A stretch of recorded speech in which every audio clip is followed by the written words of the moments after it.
Good morning everyone. कैसे हो आप सभी लोग? मैं उम्मीद करता हूँ कि आप सभी अच्छे होंगे। तो पिछले वीडियो में हमने प्रकृति में जो मूल बल पाए जाते हैं उनमें से दो मूल बल, गुरुत्वाकर्षण बल और विद्युत चुंबकीय बल को हमने पढ़ लिया। अब जो आगे के जो दो बल हैं उनको हम देखते हैं। तो एक हमारा है प्रबल नाभिकीय बल और एक दूसरा है दुर्बल नाभिकीय बल। तो दोनों बलों को हम देखते हैं।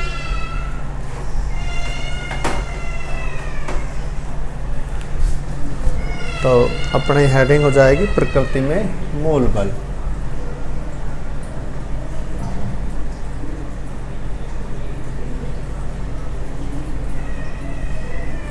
प्रकृति में मूल बल,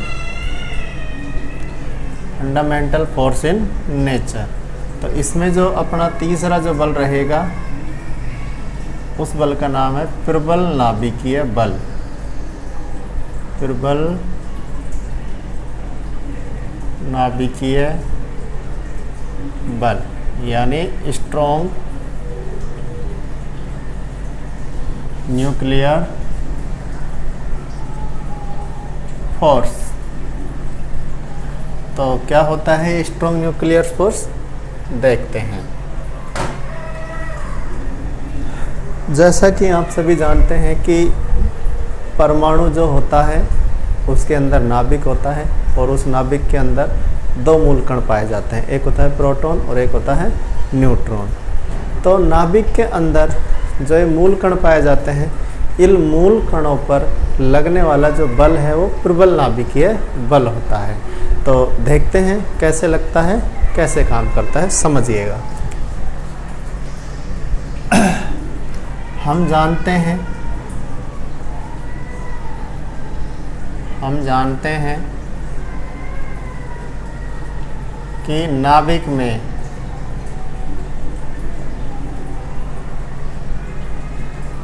दो मूल कण पाए जाते हैं। दो मूल कण पाए जाते हैं।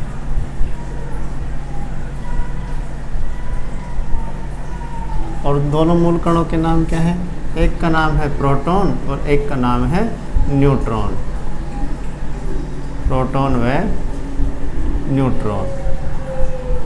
ठीक है, अब हम थोड़ा सा समझिएगा। जैसे ये मार्कर है, तो इस मार्कर को हम तोड़ेंगे तो ये बहुत सारे छोटे छोटे टुकड़ों में टूट जाएगा। उन टुकड़ों को यदि हम और तोड़ते जाएं और तोड़ते जाएं और तोड़ते जाएं, इतने टुकड़ों में तोड़ें कि लास्ट में जो कण मिलेगा, जो टुकड़ा मिलेगा, वो आगे नहीं तोड़ा जा सकता। तो उसको हम बोलते हैं परमाणु, यानी किसी पदार्थ की अंतिम अविभाजित सूक्ष्मतम अवस्था को हम परमाणु कहते हैं। तो उस परमाणु को हम एक पर डायग्राम बना लेते हैं कि मान लिया ये किसी पदार्थ का क्या है, परमाणु है। अब इस परमाणु के बीच में यहाँ पे पाया जाएगा नाभिक, यानी इसको हम बोलते हैं न्यूक्लियर, यानी न्यूक्लियस नाभिक। ये है परमाणु का नाभिक। और इस नाभिक में दो कण पाए जाते हैं, एक होता है प्रोटॉन और दूसरा होता है न्यूट्रॉन। प्रोटॉन धनावेशित कण होता है, न्यूट्रॉन उदासीन होता है। जबकि इनके अलावा जो तीसरा जो कण होता है इलेक्ट्रॉन, वो क्या करता है, इन वृत्ताकार कक्षाओं में चक्कर लगाता रहता है। तो परमाणु के अंदर तीन कण पाए जाते हैं, प्रोटॉन, इलेक्ट्रॉन और न्यूट्रॉन। लेकिन नाभिक के अंदर दो ही कण पाए जाते हैं, एक होता है प्रोटॉन और एक होता है न्यूट्रॉन। तो देखिए, अभी हमने ये पढ़ा था कि विद्युत चुंबकीय बल जो है, इससे पहले वाला बल, विद्युत चुंबकीय बल जो होता है वो आवेशों के बीच कार्य करता है। तो यहाँ पर प्रोटॉन है और प्रोटॉन होता है धनावेश, यानी प्रोटॉन पर कौन सा आवेश पाया जाता है, धनावेश। तो इसी प्रकार नाभिक के अंदर जो दूसरा प्रोटॉन होगा उसी पर भी धनावेश पाया जाएगा। धनावेश दोनों आवेश समान प्रकृति के हैं, तो इनके बीच में होगा प्रतिकर्षण। कौन सा बल लगेगा, प्रतिकर्षण। किस आधार पर, विद्युत चुंबकीय बल के आधार पर प्रतिकर्षण होना चाहिए।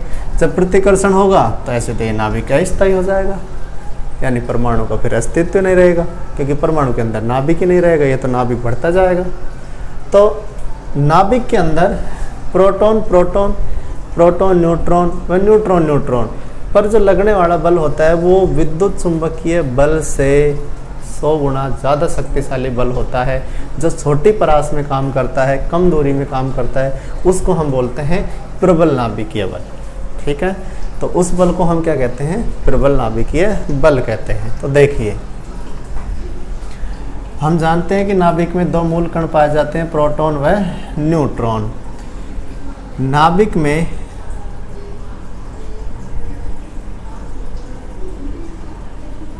प्रोटॉन प्रोटॉन के मध्य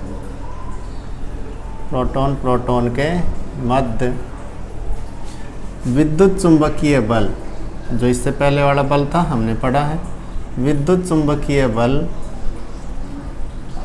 लगने के कारण, क्यों विद्युत चुंबकीय बल क्यों लगेगा? क्योंकि प्रोटॉन और प्रोटॉन दोनों समान प्रकृति के आवेश हैं।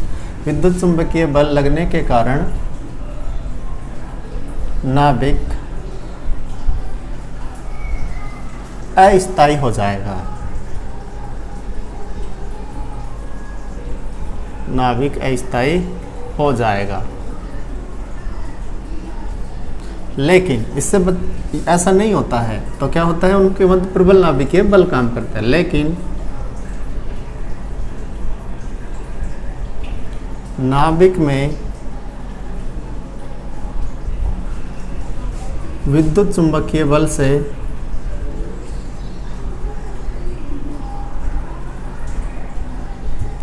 सौ गुना ज़्यादा शक्तिशाली,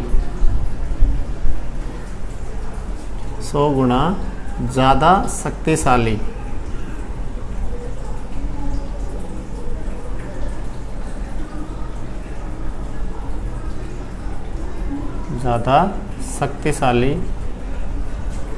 बल लगता है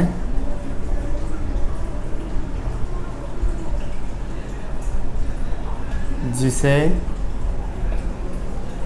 प्रबल नाभिकीय बल कहते हैं, जिसे प्रबल नाभिकीय बल कहते हैं। यानी यहाँ नाभिक में विद्युत चुंबकीय बल नहीं लगता है, विद्युत चुंबकीय बल से भी 100 गुना ज़्यादा शक्तिशाली दूसरा बल लगता है, जिसे हम कहते हैं प्रबल नाभिकीय बल। अब और आगे बात करते हैं इसकी। यह बल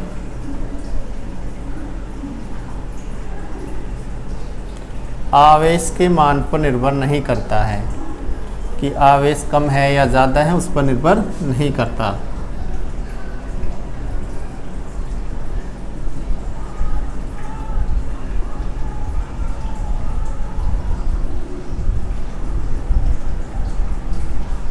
अर्थात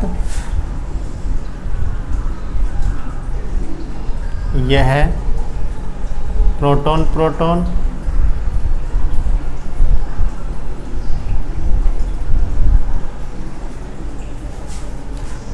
न्यूट्रॉन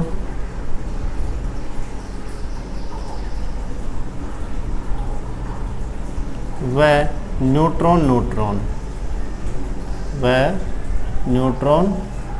न्यूट्रॉन पर समान रूप से कार्य करता है,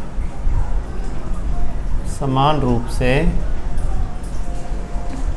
कार्य करता है।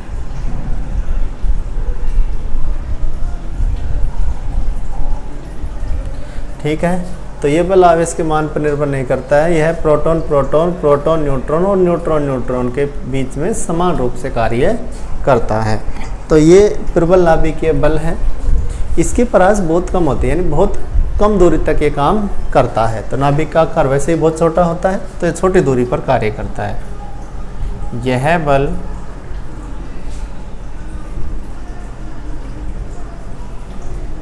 (10⁻14) मीटर से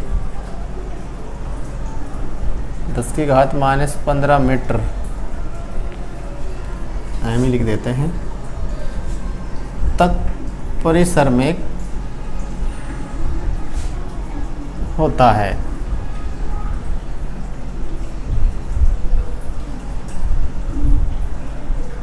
ठीक है, तो ये बल 10⁻14 मीटर से 10⁻15 मीटर तक रेंज होती है इसका, इतनी परिसर में काम करता है। इसके अलावा हम यहाँ पर एक नोट लिख रहे हैं, और नोट ये है कि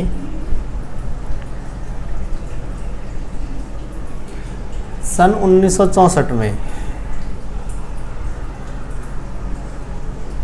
सन 1964 में एक व्यक्ति हुए जिनका नाम है गोलमान।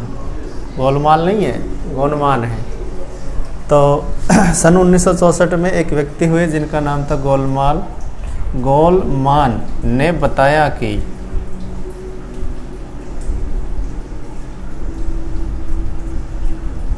प्रोटॉन व न्यूट्रॉन अति सूक्ष्म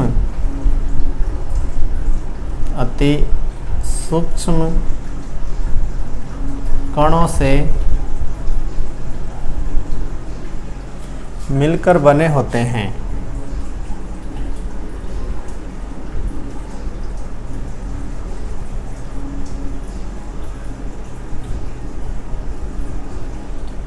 इन अति सूक्ष्म कणों को क्वार्क कण कहते हैं, जिन्हें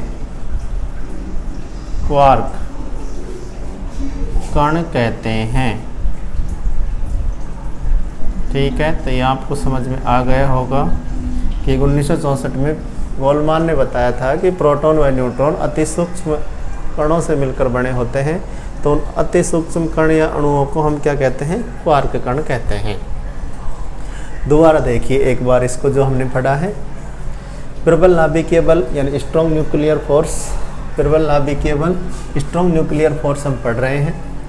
तो हम जानते हैं कि नाभिक में दो मूल कण पाए जाते हैं। तो नाभिक में जो दो मूल कण होते हैं उनमें एक होता है प्रोटॉन जो धनावेशित होता है, एक होता है न्यूट्रॉन जो उदासीन होता है। इससे पहले हम पढ़ ही चुके हैं कि आवेशों के मध्य विद्युत चुंबकीय बल कार्य करता है। अब होता क्या है कि माना ये कोई परमाणु है, तो परमाणु में ये नाभिक है, नाभिक में प्रोटॉन और न्यूट्रॉन। तो नाभिक में एक ही प्रोटॉन थोड़ी होगा, प्रोटॉन तो और भी होंगे। तो प्रोटॉन प्रोटॉन दोनों धनावेशित होते हैं और धनावेश के मध्य प्रतिकर्षण बल लगता है जो एक विद्युत चुंबकीय बल है। ठीक है, अब विद्युत चुंबकीय बल क्या कर रहे हैं? Proton proton neutron neutron, proton proton के बीच लग रहा है, न्यूट्रॉन तो उदासीन होते हैं। प्रोटॉन प्रोटॉन के बीच जब विद्युत चुंबकीय बल लगेगा, ये प्रतिकर्षण करेगा तो नाभिक अस्थायी हो जाएगा। नाभिक इतने से भाग में नहीं, नाभिक विस्तार करेगा फिर फैलेगा। तो ऐसे तो फिर नाभिक रहेगा ही नहीं। तो नाभिक में जो बल कार्य करता है वो प्रबल नाभिकीय बल होता है। नाभिक में प्रोटॉन प्रोटॉन के मध्य विद्युत चुंबकीय बल लगने के कारण नाभिक अस्थायी हो जाएगा, लेकिन नाभिक में विद्युत चुंबकीय बल से 100 गुना ज़्यादा शक्तिशाली बल लगता है, जिसे हम प्रबल नाभिकीय बल कहते हैं। तो यहाँ पर प्रबल नाभिकीय बल काम करता है। यह बल आवेश के मान पर निर्भर नहीं करता, अर्थात यह प्रोटॉन प्रोटॉन, प्रोटॉन न्यूट्रॉन और न्यूट्रॉन न्यूट्रॉन तीनों पर समान रूप से कार्य करता है। यानी प्रोटॉन प्रोटॉन के मध्य, प्रोटॉन न्यूट्रॉन के मध्य और न्यूट्रॉन प्रोटॉन के मध्य, यानी समान रूप से कार्य करता है। यदि हम बात करें इस बल की परास की, यह बल 10⁻⁻14 मीटर से 10⁻⁻15 मीटर तक की रेंज में काम करता है, यानी बहुत छोटी दूरी में काम करता है। इसके अलावा एक नोट है जो तुम्हें याद रखना है। सन 1964 में गोलमान ने बताया था कि प्रोटॉन व न्यूट्रॉन अति सूक्ष्म कणों से मिलकर बने होते हैं। तो उन अति सूक्ष्म कणों को, अणुओं को हमने नाम क्या दिया है? क्वार्क कण नाम दिया है। ठीक है, तो ये हो गया प्रबल नाभिकीय बल। अब हम नेक्स्ट जो बल है वो पढ़ते हैं दुर्बल नाभिकीय बल। तो नेक्स्ट बल अपना रहेगा दुर्बल नाभिकीय बल। आइए उसको देखते हैं।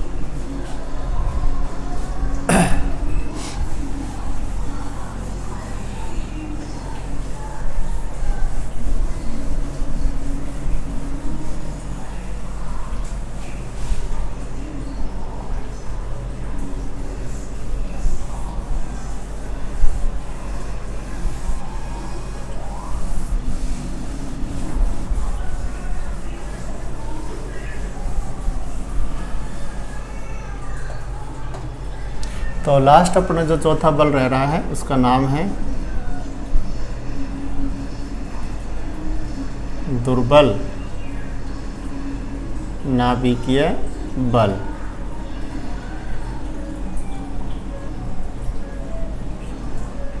इसको हम बोलते हैं वीक न्यूक्लियर फोर्स।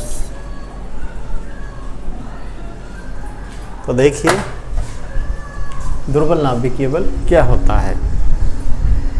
ये जो बल है ना, ये कुछ ही नाभिकीय अभिक्रियाओं में काम करता है। जैसे यदि कभी आपने नाम सुना हो, हालांकि 11वीं क्लास में आते हैं तो नाम नहीं सुनते हैं, लेकिन फिर भी बीटा 6 यानी एक अभिक्रिया होती है जिसमें नाभिक के अंदर से कुछ कण बाहर निकलते हैं, उत्सर्जन होता है कणों का, तो उसे हम बोलते हैं बीटा 6। तो कुछ एक नाभिकीय अभिक्रिया, जैसे कि एक उदाहरण हम लेते हैं बीटा 6, तो बीटा 6 में इलेक्ट्रॉन और न्यूट्रॉन का उत्सर्जन होता है, तो वहाँ पर दुर्बल नाभिकीय बल काम करता है। तो ये कुछ ही नाभिकीय अभिक्रियाओं में होता है, सभी में नहीं होता है। इसके अलावा बात करें तो ये बल है जो बहुत दुर्बल प्रकृति का होता है, लेकिन गुरुत्वाकर्षण बल से ज़्यादा प्रबल है। ये विद्युत चुंबकीय बल से भी दुर्बल होता है, प्रबल नाभिकीय बल से भी दुर्बल होता है, लेकिन गुरुत्वीय बल से प्रबल होता है, गुरुत्वाकर्षण बल से ज़्यादा मजबूत होता है। इस बल की परास भी बहुत कम होती है। कितनी होती है? 10⁻⁻15 मीटर से 10⁻16 मीटर के आसपास होती है। ठीक है, तो ये है दुर्बल नाभिकीय बल। तो इसके बारे में जो बातें हैं उनको हम लिख लेते हैं। तो देखिए, यह बल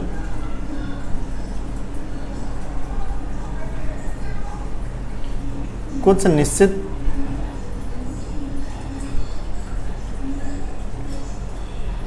नाभिकीय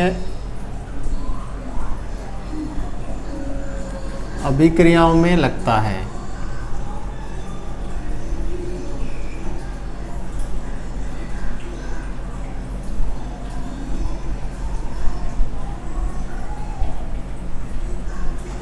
जैसे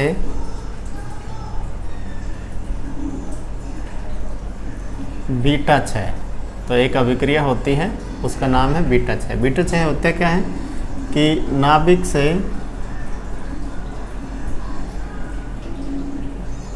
इलेक्ट्रॉन यानी एक इलेक्ट्रॉन व न्यूट्रॉन, एक इलेक्ट्रॉन व एक न्यूट्रॉन का उत्सर्जन होना। अब उत्सर्जन हम करवाते हैं तो उस अभिक्रिया को हम बोलते हैं बीटा 6। यह बल कुछ निश्चित नाभिकीय अभिक्रियाओं में लगता है, जैसे कि बीटा 6 होता क्या है कि नाभिक में से हम क्या करते हैं, हालांकि इलेक्ट्रॉन नाभिक में नहीं होता है, लेकिन ये थोड़ी सी डेफिनेशन इसकी है, लेकिन अटपटी सी है, तो आप इसको याद रख सकते हैं। तो नाभिक से इलेक्ट्रॉन व न्यूट्रॉन का उत्सर्जन होता है, उसको हम बीटा 6 के नाम से जानते हैं। हालांकि इसमें पॉजिट्रॉन होते हैं, पॉजिट्रॉन का उत्सर्जन होता है। यह बल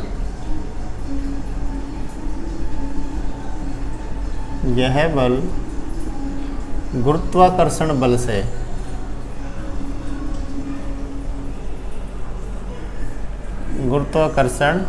से प्रबल व विद्युत चुंबकीय बल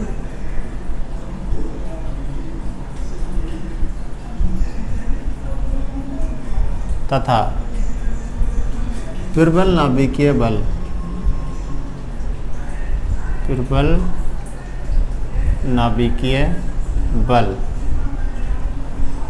से दुर्बल होता है। यानी ये जो बल है गुरुत्वाकर्षण बल से तो प्रबल होता है, लेकिन जो प्रबल नाभिकीय बल है और विद्युत चुंबकीय बल है उनसे दोनों से दुर्बल होता है।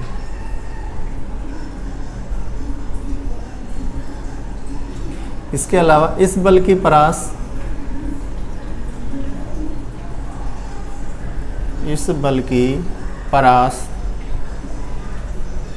10⁻⁻15 मीटर से 10⁻16 मीटर तक होती है।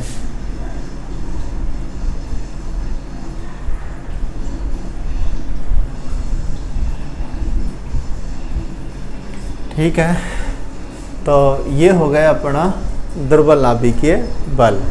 अब हम क्या करते हैं, चारों बलों में हम अनुपात देख लेते हैं कि गुरुत्वाकर्षण बल, प्रबल नाभिकीय बल, दुर्बल नाभिकीय बल और विद्युत चुम्बकीय बल में क्या अनुपात होता है, यानी कि कितने कितने अनुपात के रूप में ये होते हैं। तो उसको हम लिख देते हैं। तो मैं संकेत लिख रहा हूँ उनके, जैसे आप देखिएगा। जैसे यहाँ पर लिखा पहले फोर्स और उसके नीचे लिख दिया ग्रेविटेशनल, यानी कि गुरुत्वाकर्षण बल है, ग्रेविटेशनल फोर्स है, अनुपात। फिर उसके बाद दूसरे नंबर पे आता है ये दुर्बल नाभिकीय बल।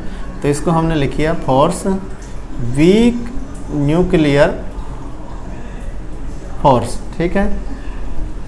इसके बाद हमने लिया एफ इलेक्ट्रोमैग्नेटिक फोर्स, यानी विद्युत चुम्बकीय बल। और इसके बाद हमने लिया एफ स्ट्रॉन्ग न्यूक्लियर फोर्स, ठीक है। तो ग्रेविटेशनल फोर्स यानी ये गुरुत्वाकर्षण बल, वीक न्यूक्लियर फोर्स यानी दुर्बल नाभिकीय बल, इलेक्ट्रोमैग्नेटिक फोर्स यानी विद्युत चुम्बकीय बल, और ये हो जाएगा स्ट्रॉन्ग न्यूक्लियर फोर्स यानी प्रबल नाभिकीय बल। यदि हम इनका अनुपात देखें तो कितना अनुपात होता है, जैसे गुरुत्वाकर्षण बल 1 है तो ये जो दुर्बल नाभिकीय बल होता है वो 10⁻26। इसके अलावा जो विद्युत चुम्बकीय बल होता है वो होता है 10⁻36, और ये होता है स्ट्रॉन्ग न्यूक्लियर फोर्स लगभग 10⁻38 के अनुपात में होते हैं, ठीक है। तो ये अनुपात आपको याद रखना है। तो आज हमने इस वीडियो में क्या किया है, जो प्रकृति में मूल बल हैं तो 2 तो हमने पहले वाले वीडियो में पढ़ लिए और 2 हमने अब पढ़ लिए। इसके बाद जो अपना नेक्स्ट टॉपिक रहेगा, जो नेक्स्ट वीडियो आपको मिलने वाला है, उसमें हम पढ़ेंगे कि भौतिकी में कौन कौन से मूल संरक्षण नियम होते हैं, जैसे आवेश संरक्षण का नियम, संवेग संरक्षण का नियम, कोणीय संवेग संरक्षण का नियम, ऊर्जा संरक्षण का नियम। इनमें से 1-2 तो आपने 10वीं क्लास में पढ़े भी हैं। तो बस वो लास्ट टॉपिक वही रहेगा जो हम सामान्य भौतिकी के बारे में पढ़ने वाले हैं, संरक्षण के नियम, ठीक है। तो मैं उम्मीद करता हूँ ये वीडियो आपको अच्छा लगा होगा और आपको पसंद आया होगा, समझ में आया होगा। धन्यवाद।